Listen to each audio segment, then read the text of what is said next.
A very good morning to all my dear students. Welcome back to your science class. Today we are going to revise chapter number 13, Motion and Time.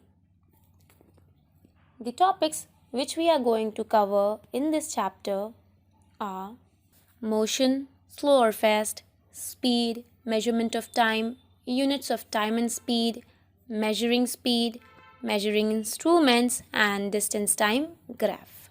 So, what is motion? Motion is the action or process of moving or being moved. Or we can say that motion is the phenomena in which object changes its position over time.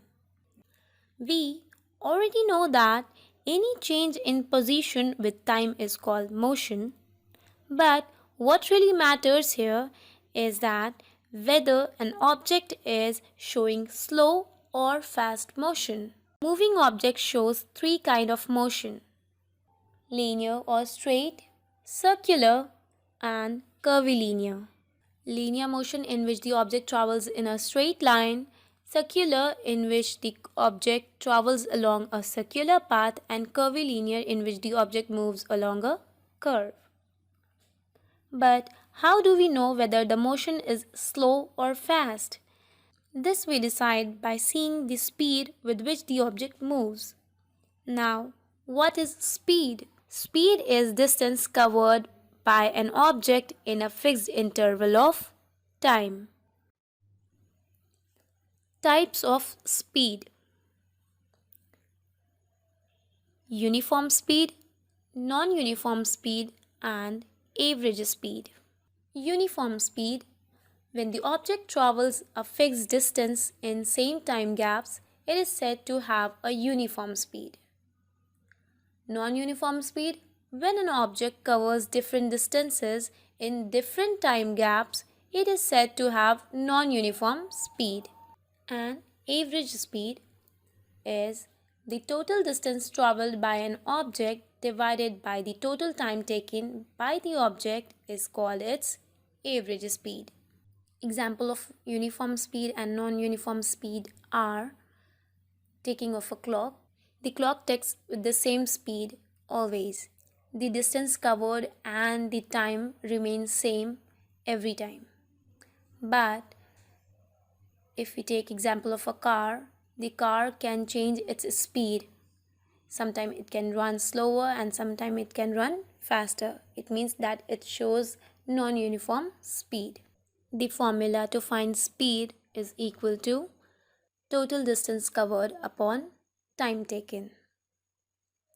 What if we have the speed and time, but we want to find the distance? Then the formula will change and it will become distance is equal to speed and time. Similarly, if we need to find time when distance and speed is given, then it will become time is equal to distance upon speed. Now comes our next topic, that is measuring time. Time waits for none, right? But how do you know that? A ticking watch measures the change in time, but have you ever thought how it was measured before the invention of the watch? The answer to these questions seem complex for us, but for our elders, these were easy to calculate.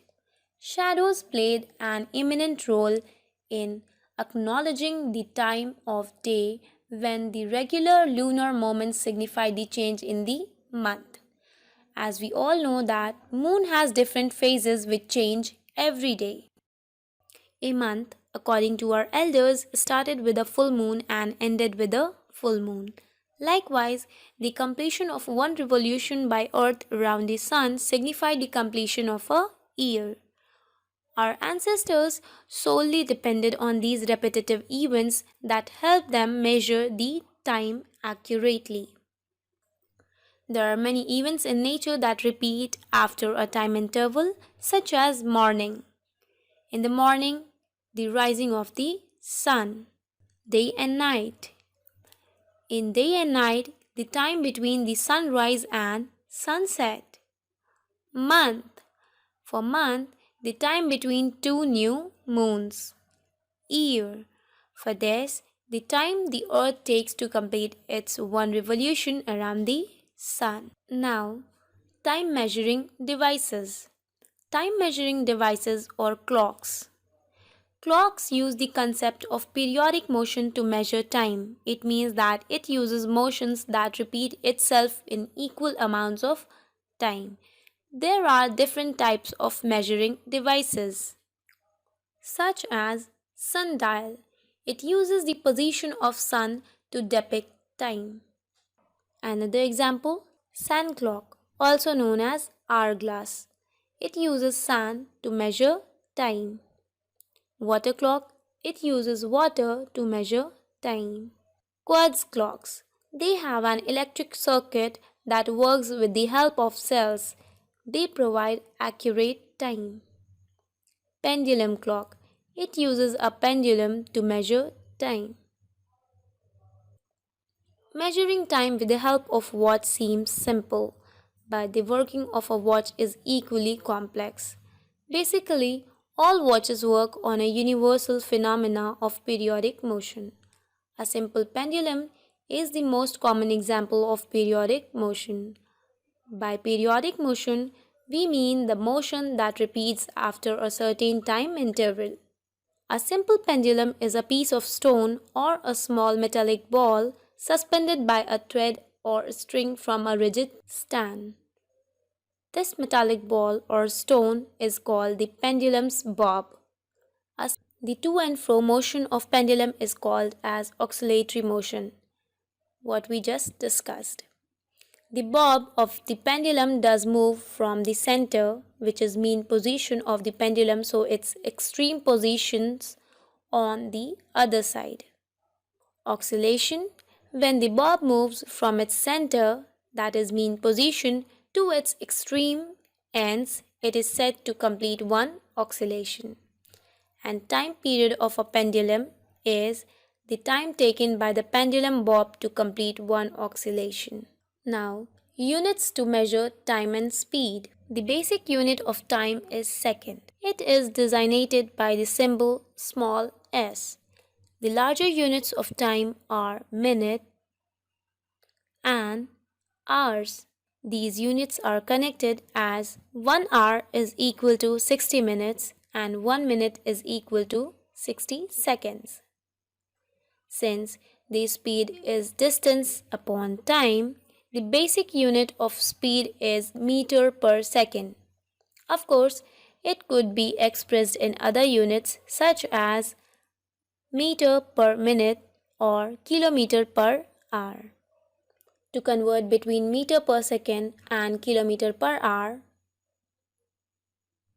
you can divide when you have to change the larger unit into smaller unit by 3.6 and you can multiply by 3.6 when you have to change smaller unit into larger unit.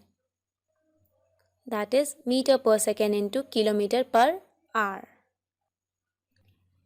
I would like to ask you that have you ever seen meter-like device on the dashboards of car, bus, scooter or motorbike? As you can see in these pictures, these devices are called as speedometer. Generally, on the corner of these meters, kilometer per hour is written because it records speed directly into kilometer per hour. Therefore, we can say that speedometer is a device which is used in vehicles which measures the speed in kilometer per hour. There is also another meter that measures distance moved by the vehicle. This meter is called as odometer. Here is a picture of a digital odometer.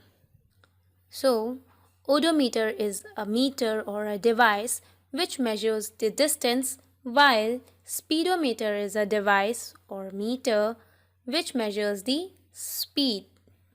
Now, what is distance time graph? In your previous classes, You must have studied about some graphs like bar graphs or line graphs. The graphs are the way to present information or data in an interesting form. It makes it easier as well because just by looking at a graph you can find a lot of data. Suppose we have the data of fruits liked by the percentage of students out of 100, which is percentage of students who like banana 10%, percentage of students who like apple 23%, percentage of students who like guava is 15%, and percentage of student who like mango is 52%. So we can show the same data in different forms. Here you can see the same data represented in bar graph.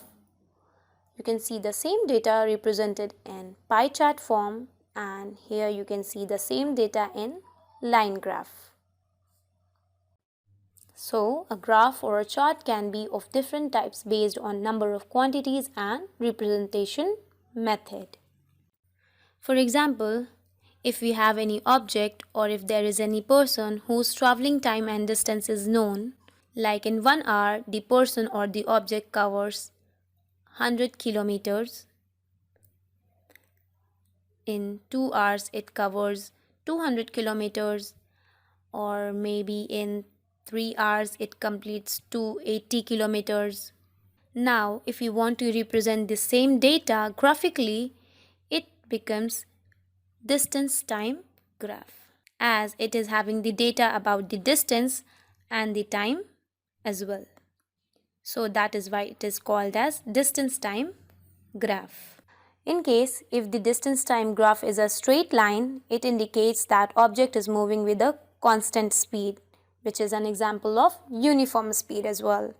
Here's the data of a car moving from point A to point F through point B, C, D and E. Here's our line graph. There are some important points to be kept in mind while choosing the most suitable scale for drawing a graph are that we should determine the maximum quantity to be taken on each axis. We can divide the maximum quantity in smaller equal parts so that it is easy to make or mark the points. The number of equal parts to be taken depends upon the data available. Now, I hope that you have understood the chapter very well. If you want to study all the topics in detail, you may go through the links in the description box where I have explained the same chapter in brief. Study well, take care and thank you.